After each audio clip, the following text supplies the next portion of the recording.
Hello friends, welcome back to my YouTube channel. ಬನ್ನಿ ಇವತ್ತಿನ vlog start ಮಾಡೋಣ. ನಾನು ಬೆಳಗ್ಗೆ ಇವತ್ತು ಪೂಜೆನ ಮುಗಿಸ್ಬಿಟ್ಟು ಶಾವಿಗೆ ಉಪ್ಪಿಟ್ಟು ಮಾಡಿದ್ವಿ. ಎಲ್ಲರೂ ಶಾವಿಗೆ ಉಪ್ಪಿಟ್ಟನ್ನು ತಿಂದ್ವಿ.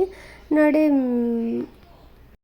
ಅಮ್ಮ ಮನೆ ಕಿಚನ್ ಆರ್ಗನೈಸ್ ಮಾಡೋಣ ಅಂತ ಅಂದ್ಕೊಂಡ್ವಿ. ಹಾಗಾಗಿ ಎಲ್ಲ ತೆಗೆದುಬಿಟ್ಟು ಕ್ಲೀನ್ ಮಾಡಿ, ಇದು ಮೀಶೋಯಿಂದ ತರಿಸಿದ್ದ ಬಾಕ್ಸ್ಗಳು, ಇದನ್ನು ಅರೇಂಜ್ ಮಾಡೋಣ ಅಂತ ಅರೇಂಜ್ ಮಾಡ್ತಾ ಇದ್ದೀವಿ. ಬಾಕ್ಸು ತುಂಬ ಚೆನ್ನಾಗಿದೆ, ನೋಡೋಕ್ಕೂ ತುಂಬ ಕ್ಯೂಟಾಗಿ ಚೆನ್ನಾಗಿದೆ. ನೋಡಿ, ಜೋಡಿಸ್ತಾ ಇದ್ದೀನಿ. ಈಗ ಜೋಡಿಸ್ಬಿಟ್ಟು ತೋರಿಸ್ತೀನಿ ಎಷ್ಟು ಚೆನ್ನಾಗಿತ್ತು, ಎಷ್ಟು ಚೆನ್ನಾಗಿ ಕಾಣಿಸ್ತಾ ಇದೆ ಅಂತ. ಕ್ವಾಲಿಟಿ ಕೂಡ ತುಂಬಾ ಚೆನ್ನಾಗಿದೆ, ಲುಕ್ಕಿಂಗ್ ಕೂಡ ತುಂಬ ಚೆನ್ನಾಗಿ ಕಾಣಿಸ್ತಾ ಇದೆ. ಮಧ್ಯಾಹ್ನಕ್ಕೆ ಇವರು ಬೇಜಾರಾಗ್ತಾಯಿದೆ, ಚಿಕ್ಕಿ ಏನಾದರೂ ಆಟ ಆಡೋಣ ಅಂತ ಹೇಳಿದ್ರು. ಹಾಗಾಗಿ ಅವಳು ಒಂದು ಗೇಮನ್ನು ತೋರಿಸ್ತೀನಿ ಅಂತ ತೋರಿಸ್ತಾ ಇದ್ದಾಳೆ. ನೋಡಿ, ಇದು ಸಮ್ಮರ್ ಗೇಮ್ ಅಂತ, ಟೈಮ್ ಪಾಸ್ ಗೇಮ್ ಅಂತ ಆಡ್ತಾ ಇದ್ದಾರೆ ಇಬ್ಬರು. ಒಂದು ಬಾಕ್ಸು ಮುಗಿಯೋ ತನಕ ಇನ್ನೊಂದು ಬಾಕ್ಸಿಗೆ ಹೋಗೋಂಗಿಲ್ಲಂತೆ, ಆ ಗೇಮನ್ನು ಆಡ್ತಾಯಿದ್ರು. ನೋಡಿ, ಈ ಥರ ಲೂಡೋ ಥರನೇ ಇದು.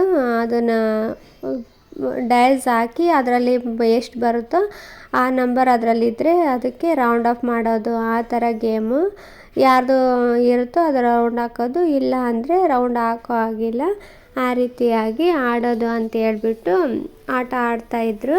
ಈಗ ಮಕ್ಕಳಿಗೆ ಸಮ್ಮರ್ ಅಲ್ವಾ, ಅವ್ರಿಗೂ ಬೇಜಾರಾಗ್ತಾ ಇರುತ್ತೆ, ಹಾಗಾಗಿ ಕರ್ಕೊಂಡು ಆಡೋದು ತುಂಬ ಒಳ್ಳೆಯದು. ನೋಡಿ, ಫೈನಲಾಗಿ ಯಾರು ಗೆಲ್ತಾರೆ ಅಂತ ಬಂತು ಟೈಮು. ಅವರು ತುಂಬ ಎಕ್ಸೈಟ್ ಆಗಿದ್ದರು, ನಾನು ನೀನು ಅಂತ. ಅವಳಿಗೆ ಕೊನೆಯದಾಗಿ 5 ಬೀಳಬೇಕಿತ್ತು, ಅದು ಬೀಳ್ತಾನೆ ಇರಲಿಲ್ಲ, ತುಂಬಾ ಟೈಮ್ ತೊಗೊಳ್ತು. ಕೊನೆಯದಾಗೂ ಅವ್ರ ಚಿಕ್ಕಿನೇ ಗೆದ್ದಿದ್ದು. ಅವಳು ಬೇಜಾರಾಗಿ ಹೊರಟ್ಲು. ಸಾಯಂಕಾಲ ನಮ್ಮ ಅಪ್ಪಾಜಿ ಬಂದರು.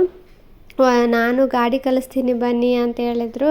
ಇರೋದೇ ಒಂದು ಗಾಡಿ, ಎಲ್ಲಾದರೂ ಗುದ್ದಿದ್ರೆ ಏನು ಮಾಡೋದು, ಬೇಡ ಅಂತ ಹೇಳಿದ್ವಿ. ಆದರೂ ಅವರು ಒಪ್ಪಲಿಲ್ಲ.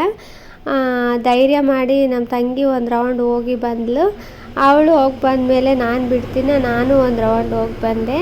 ಅದಾದ ನಂತರ ಅವಳು ಸ್ನ್ಯಾಕ್ಸಿಗೆ ಆಲೂಗಡ್ಡೆ ಬೋಂಡ ಕೇಳಿದ್ಲು ಅಂತ ಆಲೂಗಡ್ಡೆ ಬೋಂಡ ಪ್ರಿಪೇರ್ ಮಾಡೋಣ ಅಂತ ಬಂದ್ವಿ ಒಳಗಡೆ. ನೋಡಿ, ಆಲೂಗಡ್ಡೆನ ಕೊಯ್ದುಬಿಟ್ಟು ಕುಕ್ಕರಿಗೆ ಹಾಕಿ ಬೇಯಿಸೋಕೆ ಇಟ್ಟಿದ್ದೀನಿ. ಅದು ಚೆನ್ನಾಗಿ 2 ವಿಸಿಲ್ ಹಾಕಿಸ್ಕೊಳ್ಳಿ, ಸಾಫ್ಟಾಗಿ ಆಗಿರುತ್ತೆ. ನೋಡಿ, ಆಲೂಗಡ್ಡೆ ಬೋಂಡ ರೆಡಿ ಆಯಿತು. ಇನ್ನೇನು ಆಲೂಗಡ್ಡೆನೇ ಬೇಯಿಸ್ಬಿಟ್ಟು ಪಲ್ಯ ಪ್ರಿಪೇರ್ ಮಾಡಿಕೊಂಡು ಅದು ಬಾಲ್ಸ್ನ ರೆಡಿ ಮಾಡ್ಕೊಂಬಿಟ್ಟು ಆ ಬಾಲ್ಸ್ನ ಹಿಟ್ಟಿನಲ್ಲಿ ಎತ್ತಿ ಬಿಡಬೇಕು. ಅದೇ ಈಗ ಮಾಡ್ತಾಯಿದ್ದೀನಿ ನಾನು. ನೋಡಿ, ಎಷ್ಟು ಚೆನ್ನಾಗಿ ಬರ್ತಾಯಿದೆ. ನಾನು ಕೊನೆಯದಾಗಿ ತೋರಿಸ್ತೀನಿ ನಿಮಗೆ ಹೇಗೆ ಬಂದಿತ್ತು ಅಂತ. ಸಂಜೆ ಟೈಮು ಒಂದು ಸ್ವಲ್ಪ ಮೋಡ ಮುಚ್ಕೊಂಡಿದ್ರೆ ಈ ಥರ ಸ್ನ್ಯಾಕ್ಸ್ ಮಾಡ್ಕೊಂಡು ತಿನ್ನಿ, ತುಂಬ ಚೆನ್ನಾಗಿರುತ್ತೆ. ನೋಡಿ, ಫೈನಲಾಗಿ ಈ ರೀತಿ ಇತ್ತು. ಸ್ನ್ಯಾಕ್ಸಿಗೂ ರೆಡಿ ಆಯಿತು. ಅವಳಿಗೆ ಕೊಟ್ಟೆ, ತುಂಬಾ ಇಷ್ಟಪಟ್ಟು ತಿಂದಳು. ನೈಟಿಗೆ ಪ್ರಿಪ್ರೇಷನ್ ಚಿಕನ್ ಬಿರಿಯಾನಿ ಮಾಡೋಣ ಅಂತ ಅಂದ್ಕೊಂಡ್ವಿ. ಅದನ್ನು ರೆಡಿ ಮಾಡ್ಕೊಂಡ್ಬಿಟ್ಟು ಇವತ್ತಿನ ದಿನಾನ ಕಂಪ್ಲೀಟ್ ಮಾಡಿದ್ವಿ. Thank you for watching friends.